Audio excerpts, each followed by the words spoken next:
नमस्कार दोस्तों, माई CBSE class में आपका स्वागत है। कार्यपत्र वर्कशीट 18 दिनांक 15/8/2020 विषय सामाजिक विज्ञान क्लास 9th।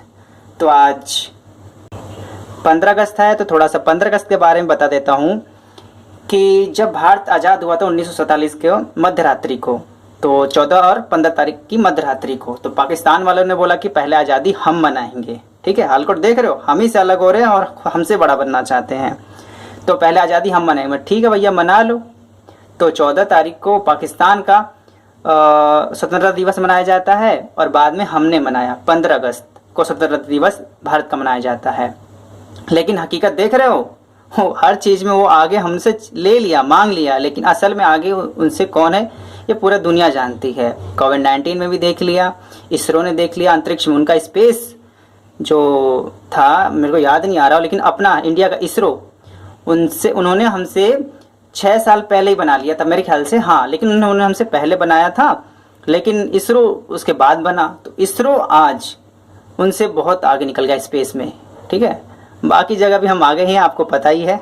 तो ये थोड़ी सी नई जानकारी कि 14 अगस्त को पाकिस्तान का स्वतंत्रता दिवस और 15 अगस्त को इंडिया का मनाया जाता है, भारत का मनाया जाता है। जय हिंद, जय भारत। चलिए स्टार्ट करते हैं। कार्यपत्र मिस्री लाल और करीम की कहानी।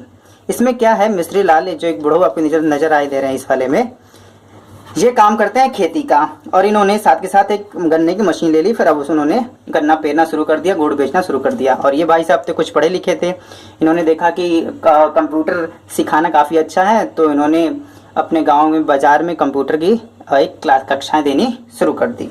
ठीक है, तो दोनों के बीच में प्रश्न चलते हैं। आपने अच्छे से पढ़ लिया होगा, ज़्यादा मुश्किल नहीं है, लेकिन फिर भी 15 अगस्त है, थोड़ा सा काम कर लेते हैं।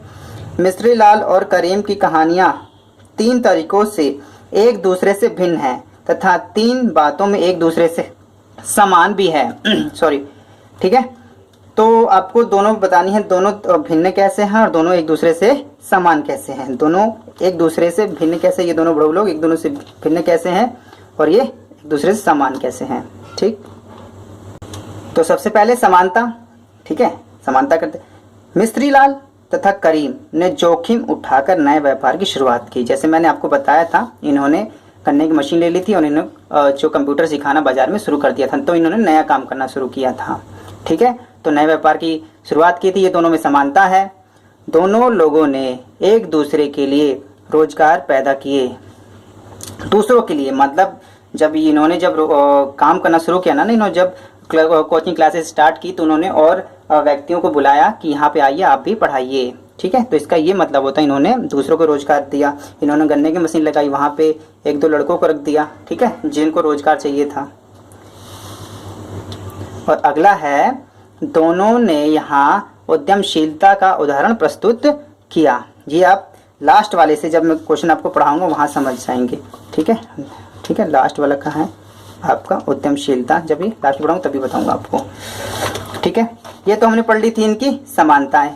अब हम पढ़ेंगे इनकी असमानता। किसके किसके बीच में, मिस्री लाल और करीम के बीच में असमानता पढ़ेंगे हम। तो सबसे पहले आपका है अशिक्षित श्रम की आवश्यकता और शिक्षित श्रम की आवश्यकता। ठीक है, करीम का कंप्यूटर वाला काम था तो इसमें पढ़े लिखे चाहिए, जबकि इनका गन्ने की मशीन था, इसमें अशिक्षित काम भी चल जाएगा। ठीक है, ज़्यादा पढ़ा लिखा होने की ज़रूरत नहीं है। अगला है आपका, ठीक है, बाजार में कई व्यापारियों के पास जाना।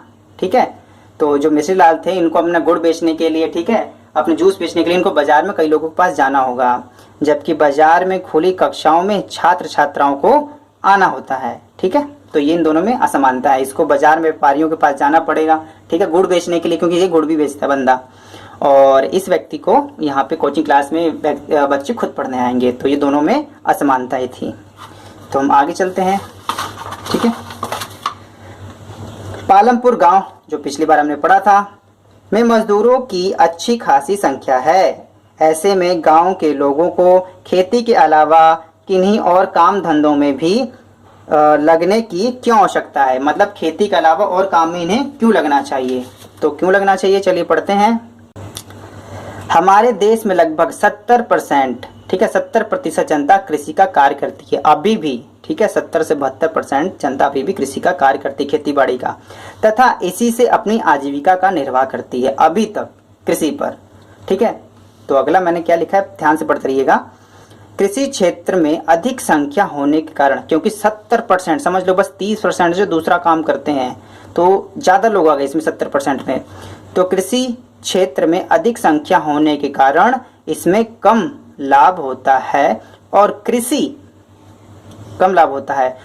छोड़कर दूसरा काम क्यों करना चाहिए? कृषि सबसे जोखिम वाला व्यवसाय है। ठीक है, इस लाइन को मैं अंडर करना लाइन चाहूंगा। ठीक है, समझ लोग कहते हैं हमारा सबसे बड़ा जोखिम है व्यवसाय है, हमारा सबसे बड़ा मुश्किल व्यवसाय है, जोखिम भरा है, ठीक है, बिजनेस है, लेकिन नहीं, जो कृषि है वो सबसे जोखिम भरा कार्य है, व्यवसाय है। कैसे? कोई भी किसान कोई भी चीज जब वो फसल खेतों में उगाता है तो आपको या उसे खुद नहीं पता होता कि कब बाढ़ आएगी, कब सूखा होगा, बारिश होगी कि नहीं होगी, लाइट आएगी कि नहीं आएगी। आज उसने फसल में पानी दे दिया, सिंचाई कर दी, कल क्या पता बारिश ही हो जाए, कुछ भी नहीं पता। ठीक है, किसान को अगले दिन का कुछ भी नहीं पता होता। और ये बड़े बड़े बिजनेसमैन कहते हैं कि हमारा सबसे बड़ा है, हम ये बना दिए वो बना दिए, लेकिन उनका इतना बड़ा रिस्क नहीं है जितना एक किसान को एक खेती पर रिस्क होता है। ठीक है, सबसे बड़ा रिस्क एक किसान ही लेता है। तो जय जवान जय किसान। तो आगे है, और कृषि छोड़कर दूसरा काम क्यों ना करना चाहिए? तो ये भी है कि अगर कृषि सब करते रहेंगे इसमें आमदनी की मात्रा भी कम हो जाएगी, इसमें मौसमी बेरोजगारी के साथ साथ व्यक्ति बेकार भी रहता है। बेरोजगारी क्यों होती है? क्योंकि इसमें देखिए कि जब मौसमी बेरोजगारी, जब फसल काटने का समय होता है तभी यहाँ पे मजदूर चाहिए। ठीक है, जब फसल उगाई का काम होता है तभी थोड़े बहुत मजदूर चाहिए, उसमें जब निराई गुड़ाई काम होता है तभी मजदूर चाहिए, उसके बाद मजदूर नहीं चाहिए, जिससे कि यहाँ पे बेरोजगारी बढ़ जाती है, मौसमी बेरोजगारी, गर्मी में कुछ काम नहीं होता। ठीक है, और व्यक्ति बेकार, बेकार का क्या मतलब है? व्यक्ति मतलब कि समझ लो कि एक काम को एक ही व्यक्ति को करना चाहिए, जबकि एक काम अगर वही 4 व्यक्ति मिलकर कर रहे हैं तो ये बेकार है, बेकार का काम है। ठीक, तो इससे समझ सकते हो बेकार। एक व्यक्ति जब एक काम करता है तो ठीक है, जब एक ही काम 4 व्यक्ति मिलकर काम करते हैं तो वो बेकार में कहलाता है। अब उसे एक व्यक्ति को 100 रुपये मिलते, ठीक है, अब उसी काम को 4 व्यक्ति कर रहे हैं तो उसे 25-25 रुपये में होगा। ठीक है, हो सकता है इससे भी कम वो कर ले, क्योंकि वहाँ पे बेकार है, बेरोजगार है। सो ठीक है, तो हम आते हैं अब अपने अगले क्वेश्चन पे। मिस्त्री लाल, ठीक है, मिस्त्री लाल और करीम किस प्रकार के उद्यमशीलता के सशक्त उदाहरण? उद्यमशीलता के मतलब उन्होंने कैसा बिजनेस करके लोगों को दिखाया, उद्यमशीलता के सशक्त उदाहरण है। अपने स्कूल में पढ़ाए जाने वाले एंटरप्रेन्योर माइंडसेट करिकुलम की अनुभव और सीखों से जोड़कर इस प्रश्नों का उत्तर दीजिए। इसे आप अपने मन से भी दे सकते हैं, लेकिन मैं थोड़ा सा बना दिया है, तो इसे आप कैसे लिखेंगे यहाँ देखिएगा। ठीक है, तो पहला पॉइंट है, ठीक है, मिस्त्री लाल और करीम ने जोखिम उठाकर नए कार्य की शुरुआत की, इससे वो सफल बिजनेसमैन कहलाते हैं। अगला है, ठीक है, उन्होंने अपने रोजगार के साथ साथ दूसरे लोगों को भी रोजगार के अवसर दिए। खुद तो काम कर रहे हैं और दूसरे लोगों को भी काम दिया। जैसे उन्होंने कोचिंग सेंटर जब खोला था कंप्यूटर का, तो उन्होंने 2 महिलाओं को रखा हुआ था, तो उन्होंने अपने रोजगार के साथ साथ दूसरों को भी रोजगार दिया। अगला है, गांव के अन्य लोगों को नए व्यवसाय को लेकर जागृत किया। तो ये नहीं है कि लोग वही काम करते रहे, आप दूसरे भी काम कर सकते हैं। उन्होंने ये सशक्त बनकर, एक सफल बिजनेसमैन बनकर उन्होंने एक उदाहरण दिया।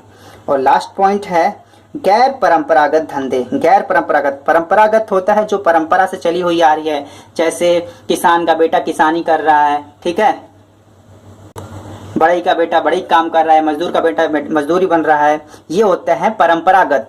लेकिन गैर परंपरागत होते हैं उससे अपने पैतृक कार्य को छोड़कर दूसरा नया कार्य करना, वो होते हैं गैर परंपरागत धंधे।